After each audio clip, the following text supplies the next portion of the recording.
Vamos lá para dar mais uma sequência. Deixa eu ver se eu fechei aqui a minha porta aqui. Isso. Eu tenho um irmão pequeno em casa, então. Deixa eu virar pra cá. Foi. Vamos lá. Deixa eu aumentar aqui a minha tela. Parte 2 da nossa aula. Deixa eu apresentar aqui, ó. Eu tenho o Manual do Pentateuco, né? Ele é um livro um pouquinho grossinho. Ele tem 500 páginas, 520 páginas. Ele tem aí 530 páginas, né? É um dos principais que eu vou estar usando para dar essa aula. Eu tenho também esse novo que eu indiquei, Introdução ao Pentateuco, Pastor Esdras, né? Tem outros, né?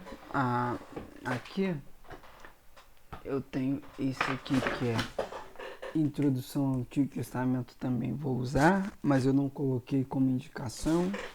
Eu tenho uma certa ressalva a ele. Eu tenho também Panorama do Antigo Testamento, Editora Vida.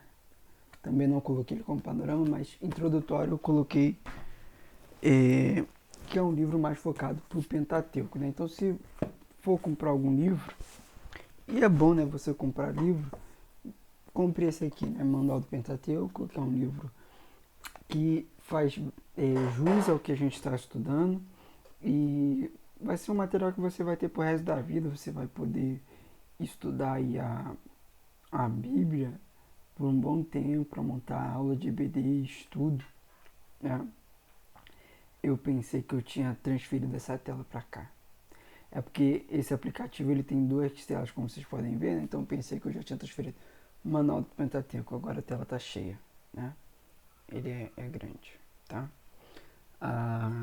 Eu nem me lembro qual foi o valor que eu adquiri ele, mas eu já tenho ele já há bastante tempo. Eu tenho esse livro aqui desde 2016, né? Desde 2016 foi o período que eu entrei para estudar teologia, que eu comecei a estudar teologia, fazer bacharel em teologia. Tenho ele já há bastante tempo, então é um livro que eu indico aí para os que desejam comprar. Vocês vão ver que eu vou fazer muito, eu vou usar ele bastante, né? Os gráficos que ele dá, as comparações que ele faz, né? As divisões, eu vou estar usando ele bastante nesse sentido, ok? Então, Manual do Pentateuco do Vitor Hamilton, da CPAD. Deixa eu ver aqui, CPAD, ok? Você tá no slide, ok? E a gente vai estudar sobre a gente vai ver sobre agora o Pentateuco. Deixa eu mudar aqui várias telas. Essa minha aula agora, ela é introdução ainda ao Pentateuco. Na nossa última terça-feira eu não consegui terminar de falar. São pontos importantes, né? São coisas que eu estou indo um pouco além da introdução ao Pentateuco da nossa apostila, né, que a gente tem usado no curso, justamente para você ter um melhor aproveitamento, né? Eu tinha falado isso, que eu vou me embasar de fato na apostila e vou tentar ir um pouco além para a gente ter conhecimento, né? Conhecimento aí. Vamos lá, vamos estudar o Pentateuco.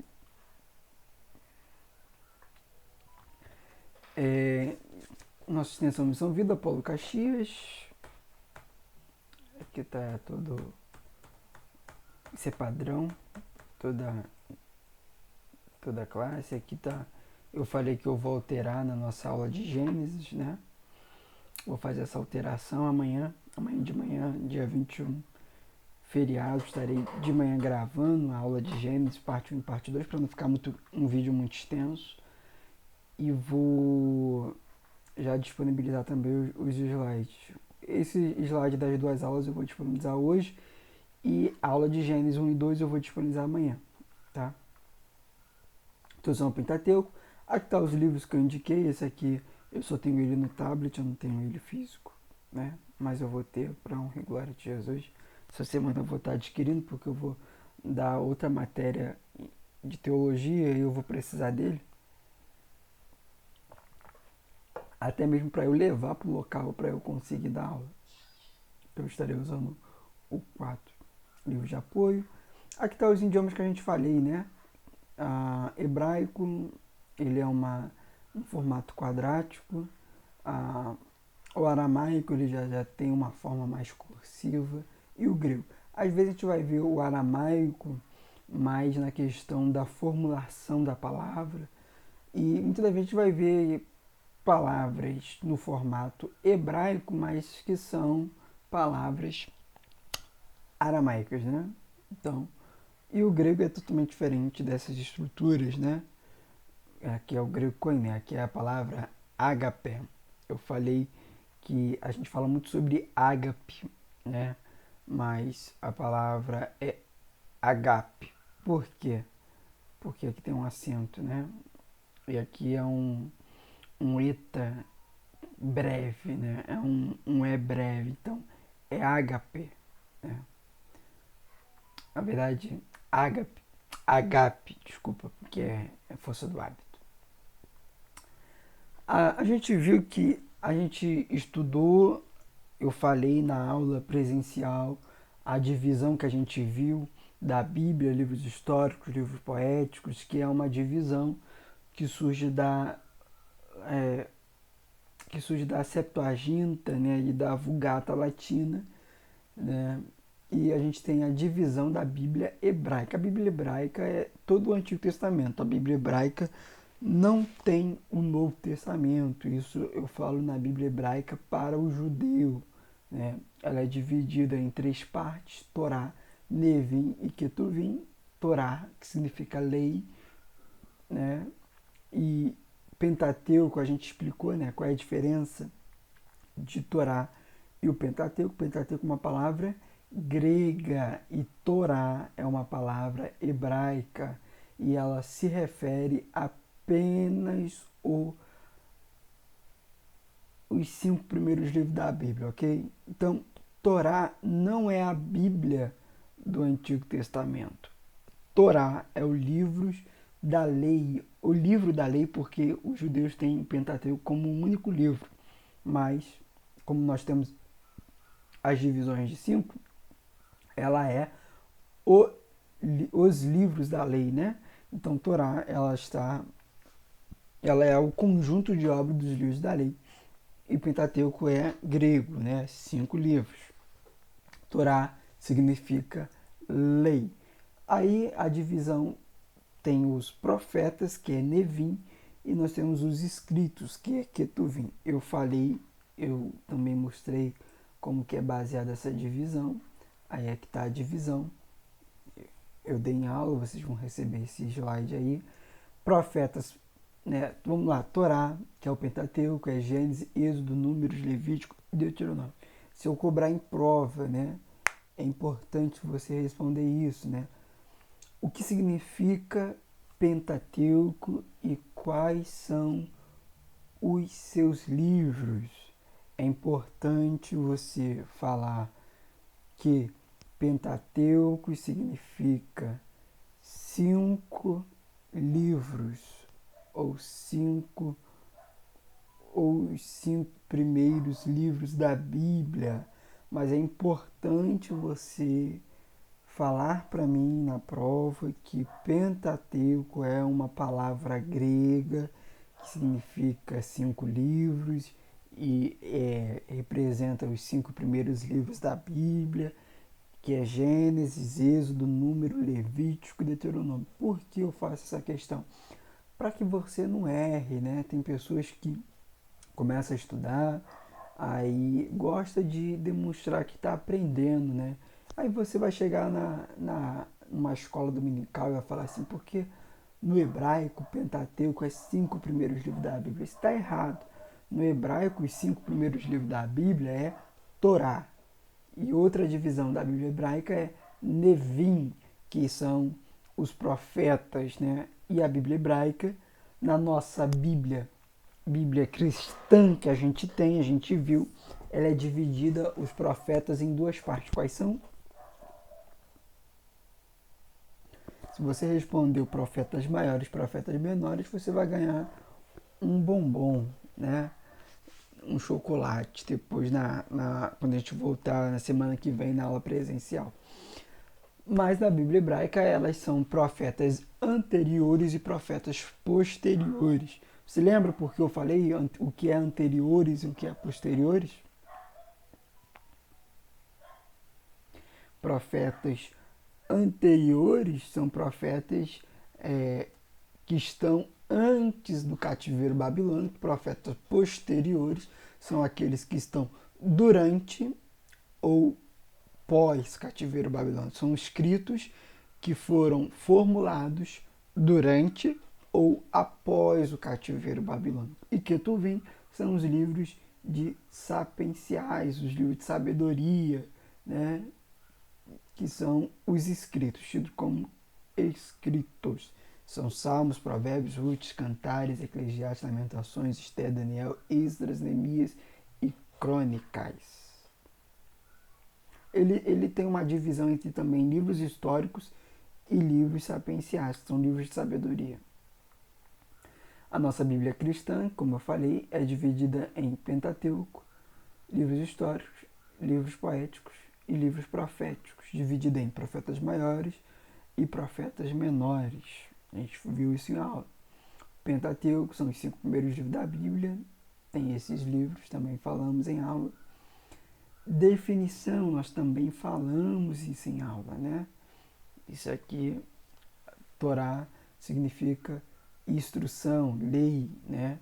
Eu botei aqui instrução em santidade, sempre vai estar mostrando para nós a importância da santidade. O Pentateuco ele também possui outros nomes: lei, livro da lei, lei de Moisés. A gente vai ver ao longo da Bíblia esses nomes aparecendo todas as vezes que você falar a lei, livro da lei, livro do profeta. Por exemplo, houve um fato, você vai ver na Bíblia, né? E foi achado o livro da lei. Que livro foi achado? Daniel? Não. O Pentateuco, né? Ele é o livro mais sagrado para o judeu, grave isso.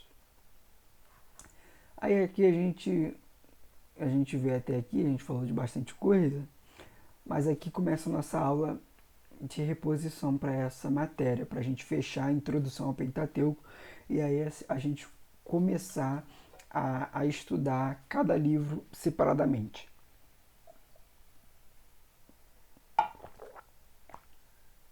Então, qual é o tema e o conteúdo em geral do Pentateuco, né? A gente hoje conhece o livro do Pentateuco de uma forma separadamente, né? Compreendido em 5 volumes. Essa é a ideia do nome Pentateuco. Mas o Pentateuco ele é um único livro para o judeu, né? Há uma formulação para estudo e a gente ter uma melhor compreensão do Pentateuco. O Pentateuco ele é dividido em duas partes, que vai de Gênesis 1 a 11 e de 12 a Deuteronômio 34, que é o livro que é o último capítulo de Deuteronômio. Então a gente tem essas duas divisões para a gente compreender bem o livro do Pentateuco como um todo. A primeira parte do livro dessa divisão do Pentateuco, que vai de Gênesis 1 a Gênesis 11, deixa eu anotar aqui para a gente fazer o nosso comentário. Por isso que é importante você pegar aí uma caneta e um papel para você ter isso anotado. Deixa eu... Porque...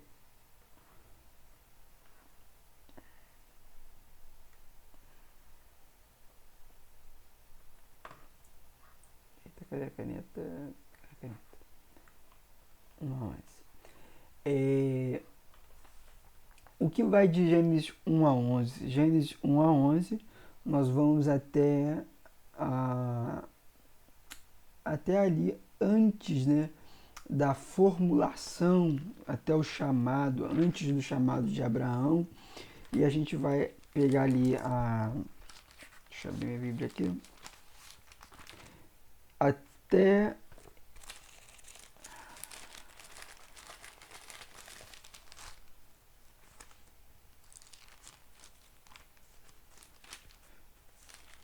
a Torre de Babel, isso.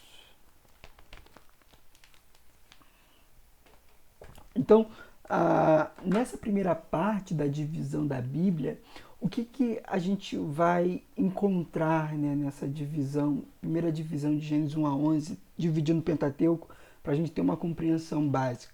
A gente vai ter a origem das coisas, como que as coisas, o universo foi criado. A gente vai ver a criação perfeita de Deus, né? A criação perfeita de Deus. Você vai ver a criação do homem e seu propósito. Deus, em Gênesis 1 e 2, ao criar o homem, ao criar a mulher, ele já revela o propósito do homem. A gente vai ver isso em Gênesis, quando a gente for estudar. A gente vai ver sobre a origem do pecado, né? Como que o pecado entrou na humanidade, como que o pecado surgiu na humanidade.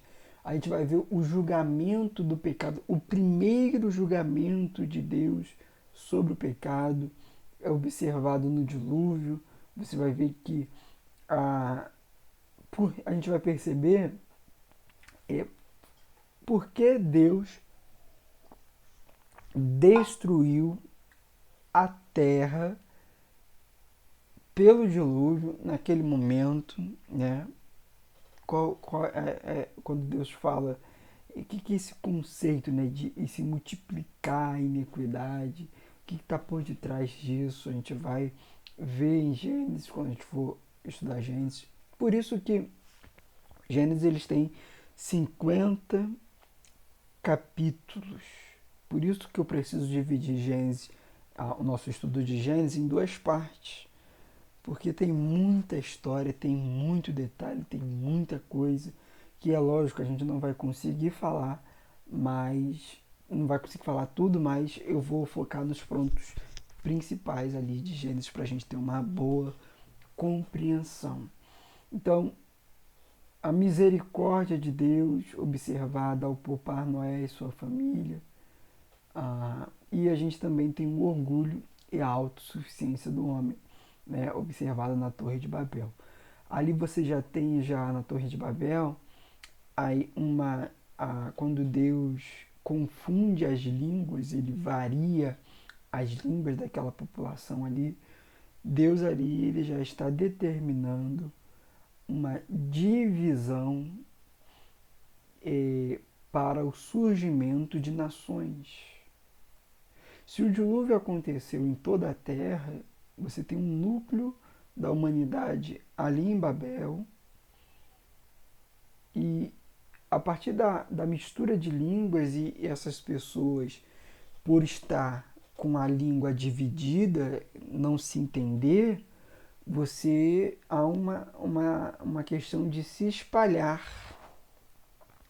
Se espalhar. Então, em Babel, Deus confunde a língua, e já quando há a língua dividida, ninguém se entende, a fala, mas ninguém compreende, porque Deus confundiu a língua, começaram a falar línguas diferentes, cada um entre si, a sociedade, a convivência já não predomina, então há uma necessidade de divisão.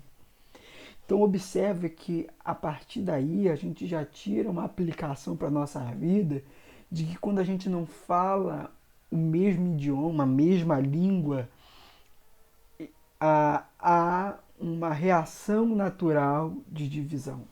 Por isso que na igreja a gente precisa estar sempre falando a mesma língua, ter a mesma visão, estar sempre alinhado, porque aonde não há uma mesma fala, uma mesma língua, há com certeza uma grande divisão vindo aí, né? A gente, a exemplo prático aqui para nós, você pode observar, essa igreja pode ter todos os defeitos que for, mas uma coisa a gente não pode falar que ela não é, que nessa igreja falta união, unidade. Você quer saber a igreja que é mais unida em forma da sua instituição? Ali uma igreja que é unida e que no Brasil ela aí dá de banho em várias outras igrejas, é a Igreja Universal. Você observa que todos os bispos e pastores que estão de frente de uma igreja da Universal, eles falam, se duvidar, tem até o mesmo timbre de voz. Eles falam igual cada um. E não somente essa característica de fala igual, eles, né, tendo, até mesmo às vezes tendo um timbre, né, igual, se parecendo com o Bispo Macedo, você também tem, além da fala parecida, né, a questão do som, você também tem a fala igual ao conteúdo, né? Todo mundo prega a mesma coisa, todo mundo prega o mesmo princípio, todo mundo obedece a mesma doutrina. Só que nas nossas igrejas hoje, você tem uma rincha, né? Você tem calvinista, você tem arminiano, você tem várias teorias, você tem gente que pensa diferente, de torto e de direito. Por isso que a gente não avança. A igreja universal pode ter todos os seus defeitos, mas hoje ela é o que é, grande, né? Porque ela fala uma mesma língua, o mesmo idioma. E falar o mesmo idioma não é somente falar igual, é pensar da mesma forma, é remar, é estar caminhando para uma mesma direção, né? Então, hoje, essa é uma das maiores virtudes que a Igreja Universal possui, né? Essa virtude de todo mundo estar remando para o nosso lado. Hoje, a gente tem um departamento que você coloca 2 líderes, né? Misericórdia. É briga para saber quem é o primeiro, quem é o segundo. Ou a gente tem aquela ideia, né, de liderança, né? Quando eu sou líder, é do meu jeito. Esquece o que a liderança passada fez, porque hoje nós estamos sob nova direção. A gente não tem essa questão de unidade, por isso que a gente não avança, porque a gente começa a construir empreendimentos, mas chega uma mente nova, em vez de continuar, prosseguir em crescer, a gente faz questão de derrubar para começar do zero, para ter a nossa visão, a nossa imagem, a nossa glória, a nossa identidade, porque foi eu que fiz, foi eu que construí, foi eu que batalhei, porque a gente está em busca de glória, né? Então, em Gênesis, voltando aqui, essa primeira divisão de 1 a 11, ela surge dessa característica, né, de revelar esses propósitos que a gente vai ver. Propósitos que têm ligações com a Bíblia inteira. Por exemplo, de Gênesis 1 a 11, você vê que eles estão debaixo de uma ordem de Deus. Crescer e multiplicar. O povo se reuniu, se ajuntou, eles estão levantando uma torre e querem chegar ao céu e se tornar como o Altíssimo, querem tocar o céu. E você vê Deus mistura a língua, divide a língua para espalhar. Em Atos 2, Deus faz o reverso da Torre de Babel.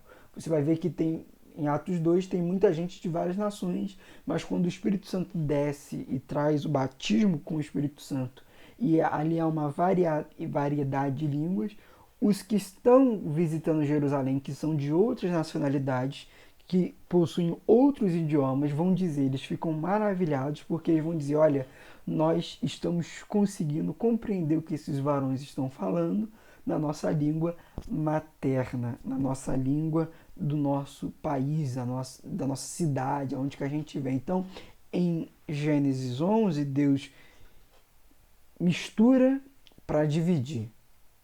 Em Atos 2, Deus unifica através da variedade de línguas, para que você vê que há que todo mundo consegue ouvir para trazer unidade. Então a gente vai fazer esse paralelo na aula de Gênesis. Muito interessante. E aqui é o nosso Pentateuco, que vai do 11, que vai de Gênesis 11 até Deuteronômio 34. Deixa eu botar aqui meu carregador aqui, porque senão o meu computador vai descarregar. Deixa eu ligar ele aqui na tomada rapidinho.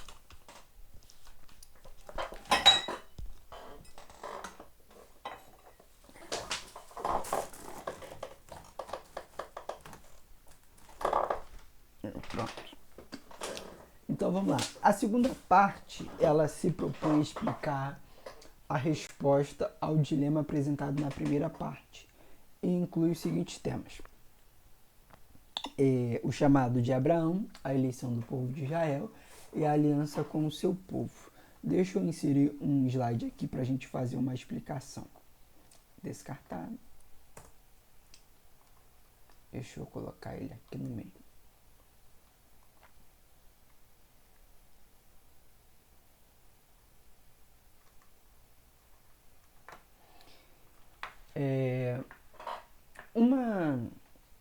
A gente precisa ter em mente que, grave isso, o tema central, é porque eu estou escrevendo isso aqui no mouse, tá?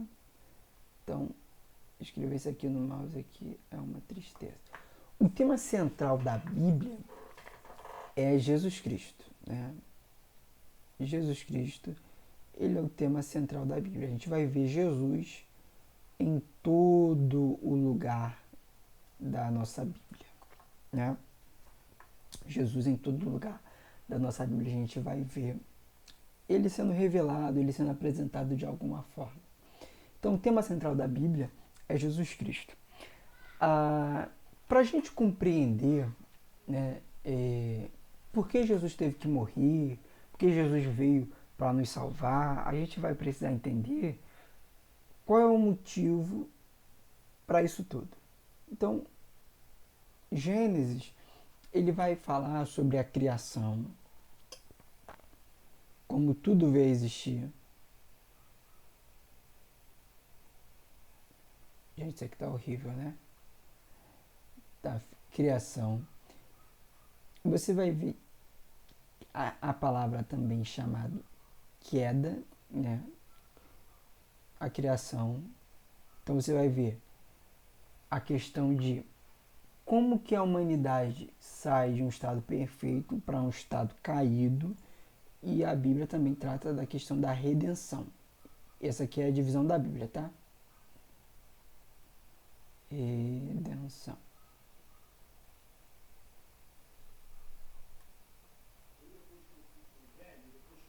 Essa é a divisão da Bíblia, né? Criação, queda e redenção. E a gente também vê essa divisão em Gênesis, né? Você tem a criação, queda e o processo da redenção.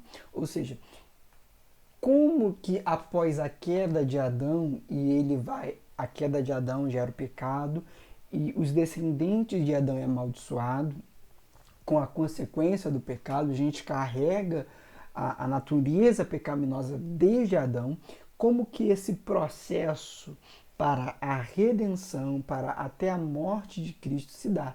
Então, pormenores aqui para ficar bem explicado. A Bíblia trata, o tema central da Bíblia é Jesus Cristo, né?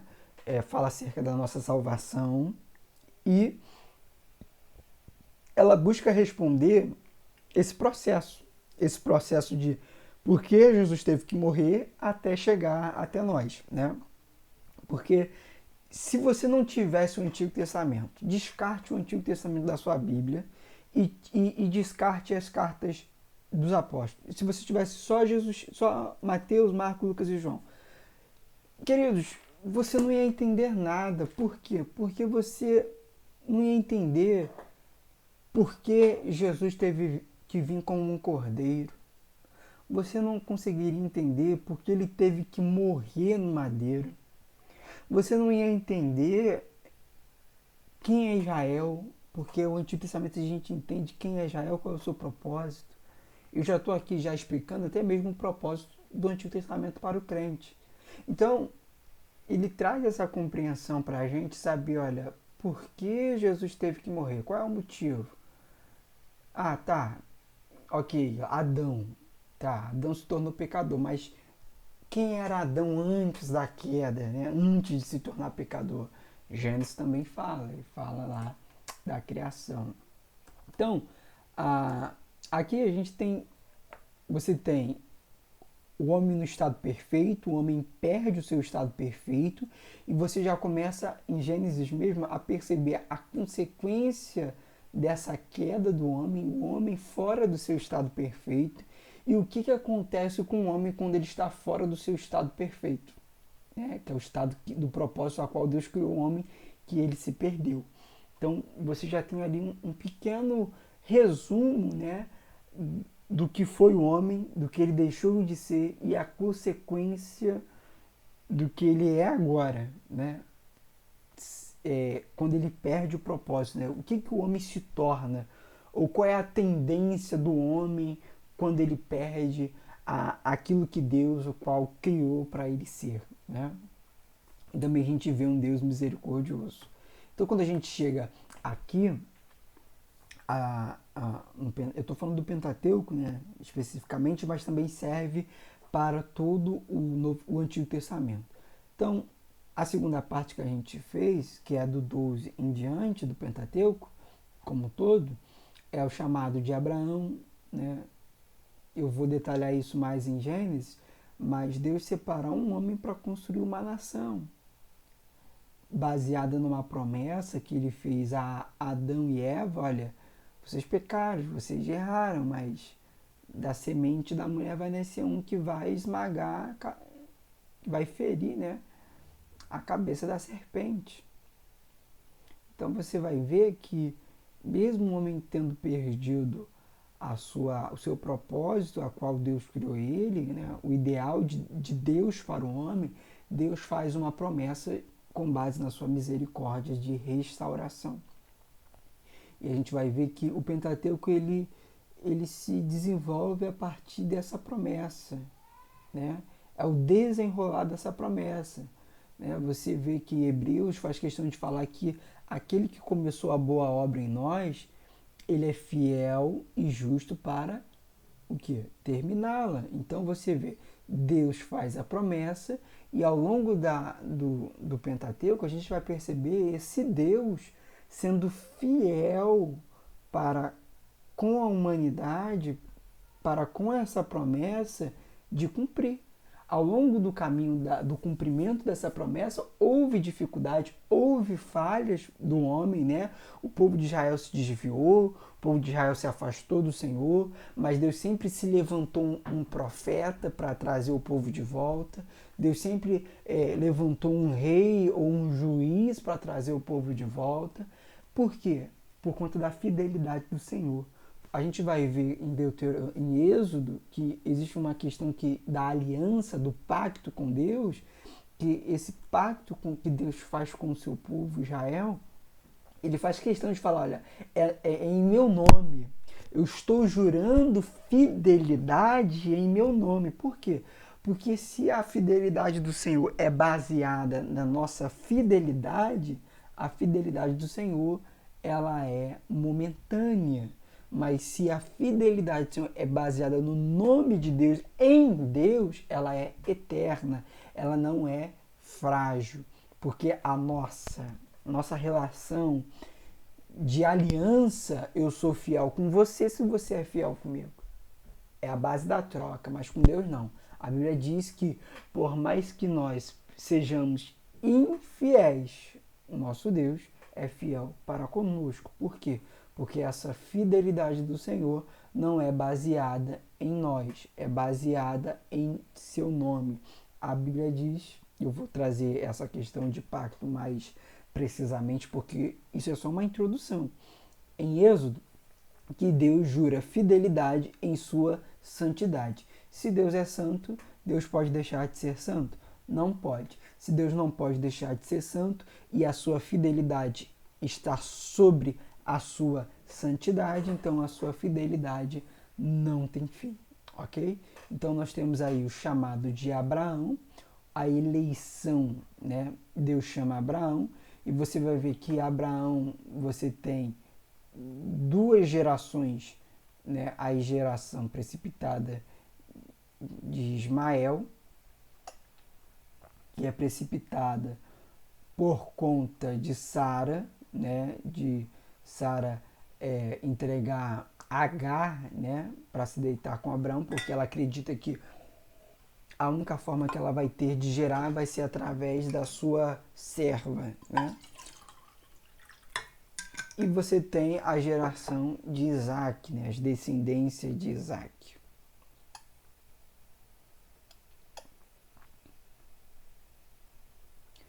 A gente vai ver, Isaac, que ao longo dos patriarcas, seja Abraão, Isaac e Jacó, eles vão ter filhos, né?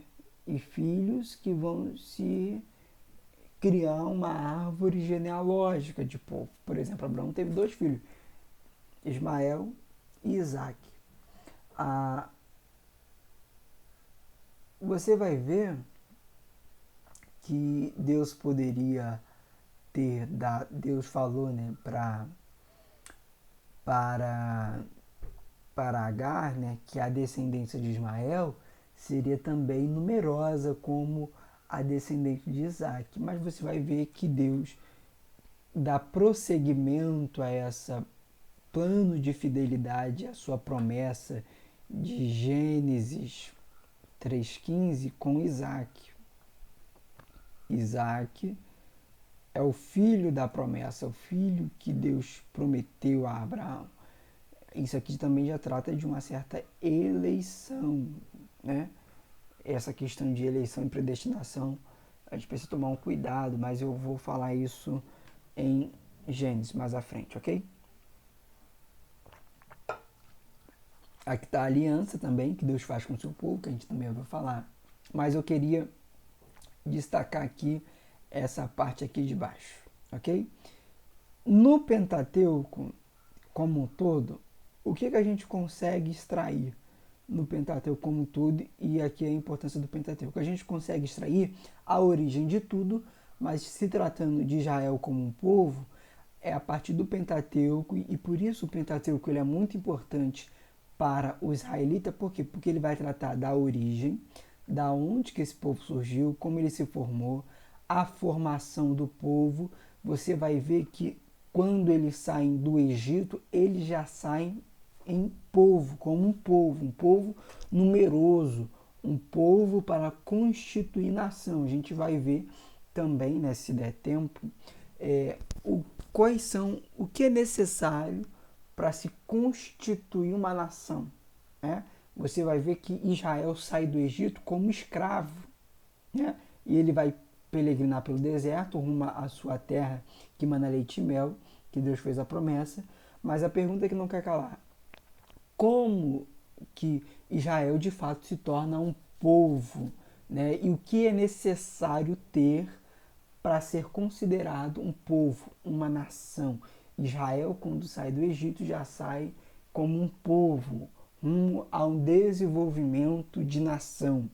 É no Pentateuco também que a gente vai ver a construção de um sistema religioso, aonde você tem a escolha para um grupo, né, de um grupo para cuidar das coisas religiosas, né, que vai ter o sumo sacerdote, o sacerdote, você vai ter o templo, o tabernáculo, os levitas, né, que vai cuidar a manutenção dessa parte da vida espiritual, da vida religiosa. E também nós temos o lado legislativo, que é as leis, as normas, né, as leis, aquilo que pode, aquilo que não pode, referente ao povo de Israel.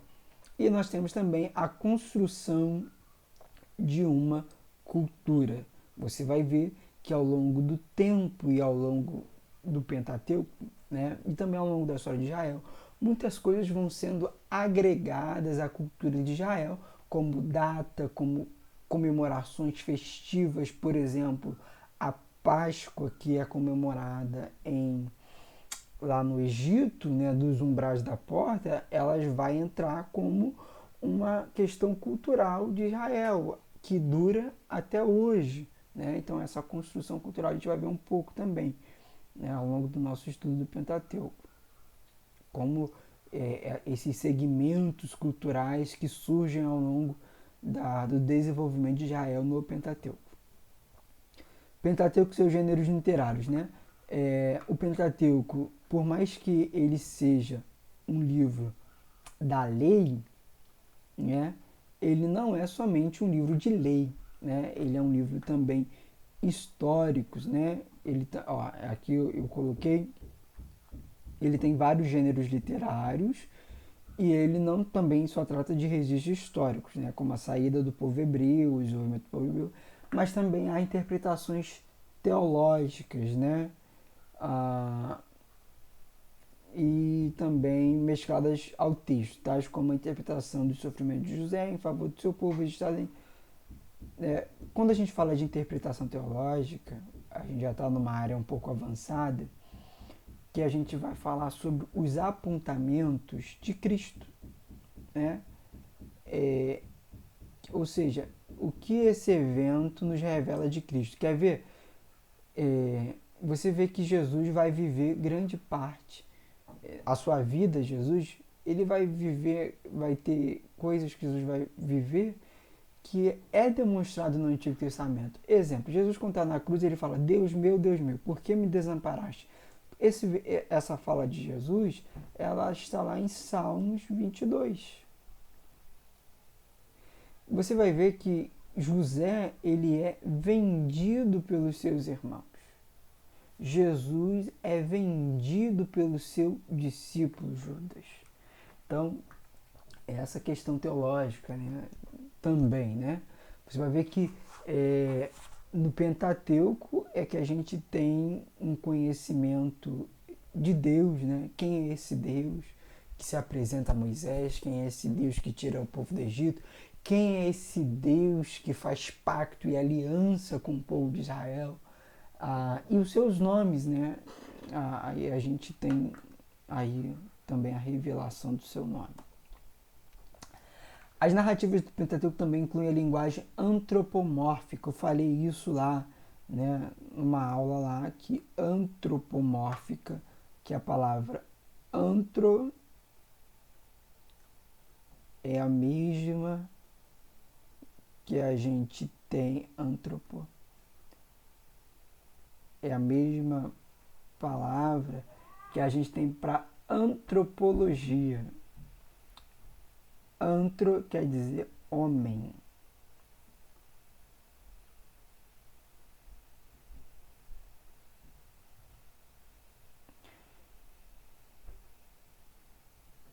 Antropomórfica. Mórfica quer dizer forma.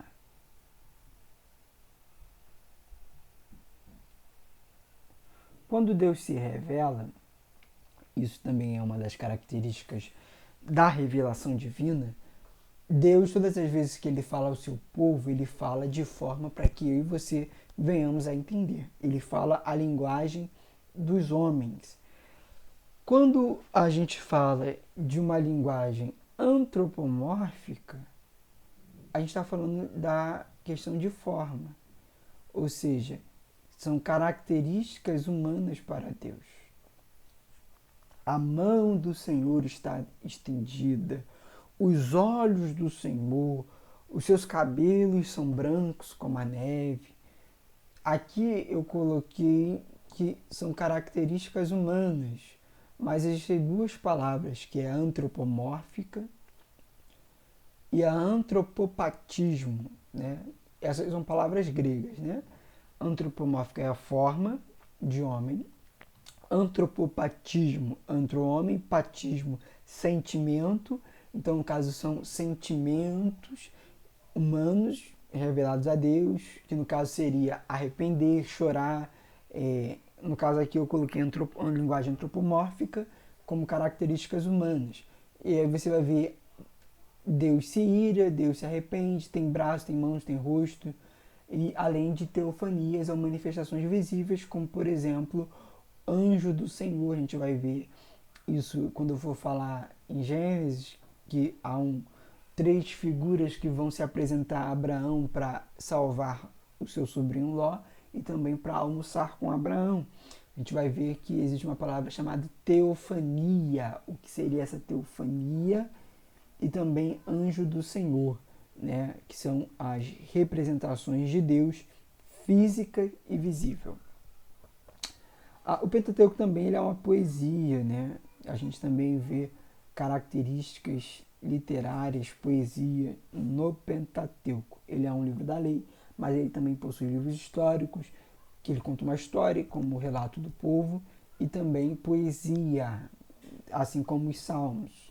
Você tem as orações, a bênção sacerdotal de Arão, canções de louvor, o cântico de Miriam. Você tem o cântico de Moisés, Êxodo 15. Você também tem um salmo, se eu não me engano, é o Salmo 90. O Salmo 90 é o salmo atribuído a Moisés. O livro de Salmos não foi escrito somente por Davi, né? Houve outros autores também, como Moisés. Moisés tem um salmo registrado no livro de Salmos, né? Um cântico registrado no livro de Salmos, que é o Salmo 90. Você tem a bênção da família, Jacó abençoando seus filhos no leito de morte, Gênesis 49, e profecias, né? Também é um livro profético. Balaão profetizando sobre Israel. É tentativa de Balaão profetizar. Ele tenta profetizar maldição, mas ele não consegue, ele tem que abençoar o povo de Deus. A gente vai ver isso em números quando a gente for estudar. O Pentateuco, o terceiro comum do livro literário é o legal, né, da lei, né? Ele tem essa questão de Torá, lei, mas você percebeu que ele não somente trata de lei, ele trata de outras características literárias, como histórico, como também poético e como também profético. Ele tem características também proféticas. Ele é uma mini bíblia, né, ali.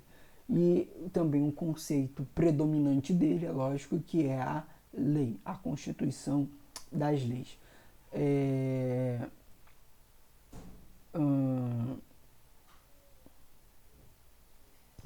Aí aqui, essa parte de baixo, interessante de observar que o objetivo da lei para os hebreus era organizar e regulamentar a vida cotidiana do povo. Ou seja, o povo sai do Egito como escravo. Ele tem mentalidade de escravo. Agora ele precisa ter mentalidade de povo. E na lei nós temos direitos e deveres, né? E isso mantém a organização social, como viver em sociedade. Então você vê que a lei ela tem esse propósito de organizar e regulamentar a vida cotidiana do povo. As leis de Israel ela é dividida em três partes: cerimonial, que é a lei relacionada aos ritos religiosos, como sacrifícios, como ofertas, leis morais e a lei civil. A lei moral é a lei que trata o relacionamento com Deus diretamente, que a gente que seria os 10 mandamentos, e a lei civil é a lei de povo, né? De convivência, tendo visto uma sociedade. Todas elas requerem ter consequências, né? Cumprimento e descumprimento há uma consequência.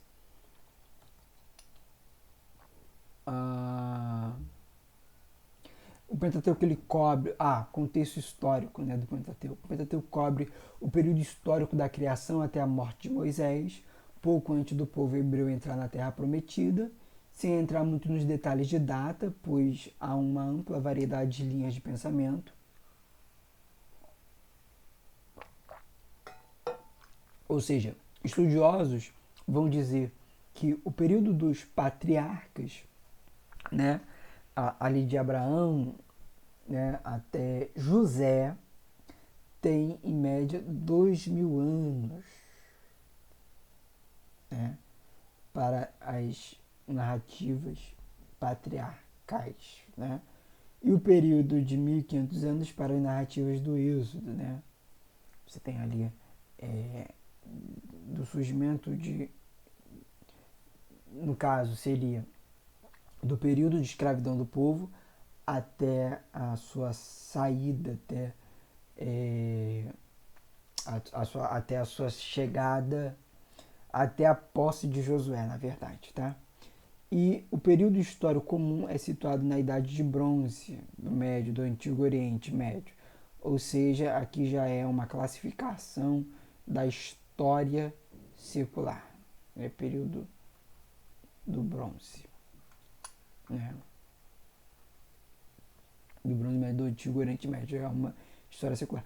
A civilização egípcia é a que mais predomina durante a história do Pentateuco. Você observa que, a gente vai falar isso em Êxodo, que essa é o relato que os egípcios têm domínio ou forte influência sobre os israelitas é justamente apenas nesse período, né? Após esse período, você tem algumas interferências ali, mas nada muito grande, né? Houve durante a história de Israel um outro período que os egípcios dominaram os israelitas? Não houve. A gente vai ver em Êxodo que após o Êxodo, o Egito nunca mais foi o mesmo. Nunca mais.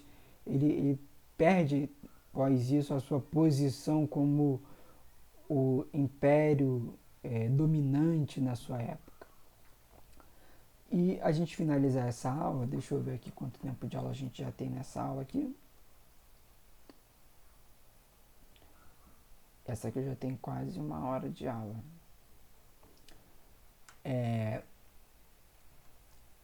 Nada e não é nada, mas cansa bastante aqui a garganta.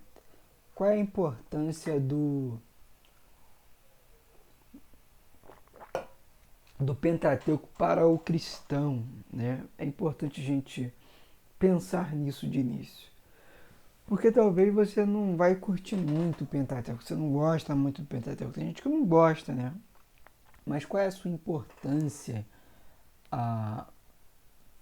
para nós, né? E também tendo em vista a importância do Antigo Testamento. Primeiro, o próprio Novo Testamento faz uso dele, né? É importante nós destacarmos que todas as vezes que você, no Novo Testamento, grave isso, todas as vezes que no Novo Testamento você ouvir a expressão Escritura, saiba que está se tratando do Antigo Testamento. Sabe por quê? Porque no período dos apóstolos, no período de Jesus Cristo, o Antigo Testamento ele está fechado. Ele já tem essa composição desses livros, né, do Nevim, do Ketuvim, do Devarim. Devarim é o Deuteronômio, desculpa. Do Ketuvim, da Torá, do Nevim. Já tem essa divisão formada. Então, todas as vezes que você vê que fala as Escrituras, está se tratando do Antigo Testamento. Por quê? Porque o Novo Testamento ainda está sendo desenvolvido. Quando Paulo fala lá para Timóteo, toda a Escritura é útil para ensinar, para corrigir, lá em Timóteo 3, ele está falando do Antigo Testamento. Quando os bereanos analisavam aquilo que Paulo falava, é o Antigo Testamento. Né? Por quê? Porque a mensagem ali do Novo Testamento é mostrar para aquele povo que Cristo é o cumprimento de tudo aquilo que o Antigo Testamento falava. Né? Então, o Novo Testamento ele faz uso do Antigo Testamento. Jesus fala acerca da importância do Antigo Testamento. Ele fala que ele não veio nem abolir nem a lei e nem os profetas, tendo em base o Antigo Testamento como um todo. Né? Então, Paulo especialmente, ele faz muito uso ao Antigo Testamento. Né? Ele fala acerca de Abraão, acerca de Davi. Você tem ali em Hebreus a galeria dos heróis da fé que trata de personagens do Antigo Testamento. E aqui é o que eu estava falando, né? Nesse discurso, Paulo afirma que Cristo é o objetivo máximo, né? Como eu falei, ele é o centro da Bíblia, né? Ele é o centro do, do Antigo Testamento, né? Da narração do Antigo Testamento e da Bíblia como um todo, né? Cristo Jesus é a mensagem principal da Bíblia. Então, porque uma das grandes rejeições ao Antigo Testamento é a nossa dificuldade em conciliar lei e graça. A gente vai ver que a lei também é graça, né? Que a lei nos ensina uma certa graça de Deus. Né? A gente vai ver isso em Êxodo, que a lei ela também nos ensina aspectos de graça. Abaixo estão algumas abordagens do Antigo Testamento para a igreja. O Pentateuco como manual de ética pessoal. A gente vai ver que a gente não segue as leis judaicas completas, porque Cristo cumpriu as leis e elas hoje não são aplicáveis mais a nós, algumas leis, mas a gente ainda está debaixo da lei moral, que é os 10 mandamentos. Os 10 mandamentos servem para nós ainda hoje. A gente vai ver ao longo desse seminário isso, né? Ainda mais a gente vai ter uma aula de ética. E ética fala sobre o que é certo e o que é errado. O Pentateuco como testemunha de Cristo, ou seja, tudo que tem um significado oculto, né? O que eu falei, né? Aquela interpretação teológica, tudo que aponta para Cristo, né? Você vai ver que os sacrifícios do Antigo Testamento, eles apontam para o sacrifício de Cristo, né? Então, o Pentateuco como parte integrante da história da salvação, onde Deus age como redentor da humanidade. Não tem como, querido, a gente descartar o Pentateuco, porque se a gente for tentar compreender a morte, a ressurreição de Cristo Jesus, vai ser uma compreensão incompleta. Por quê? Porque é dentro do Pentateuco que a gente conhece por que nós precisamos de um Salvador, por que nós somos pecadores e como Deus tem desenvolvido ao longo da história esse plano redentivo acerca da salvação, está no Pentateuco. O Pentateuco como parte das Escrituras para a igreja, atuando como voz de autoridade com relação à crença e à prática da comunidade religiosa.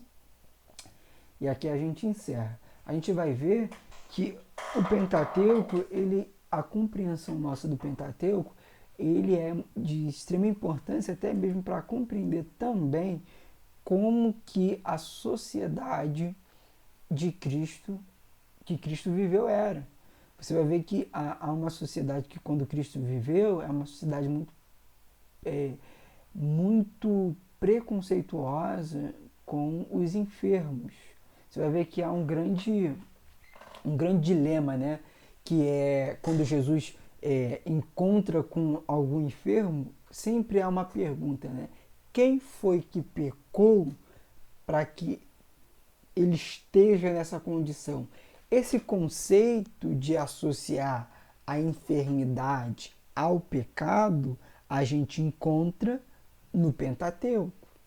Outro exemplo, esse conceito de que a mulher do fluxo de sangue não podia tocar em pessoas porque tudo que ela tocava se tornava impuro, indigno, a gente encontra no Pentateuco. Quando a gente for estudar Levítico, a gente vai ver Levítico e Deuteronômio, a gente vai ver essas questões mais de lei mais claras, né? Então, é a partir do estudo do Pentateuco que a gente consegue ter essa visão detalhada do Novo Testamento, da vida de Jesus, da onde Jesus viveu, e eu vou tentar sempre analisar o Pentateuco e fazer essa ponte, né? Sempre tentando jogar para Cristo, fazer associações para a gente aí aprofundar os nossos conhecimentos, ok? Então aqui fica o meu fechamento da aula de bibliologia que eu comecei e eu fechei para a gente fechar o conteúdo, para não ficar um conteúdo aberto,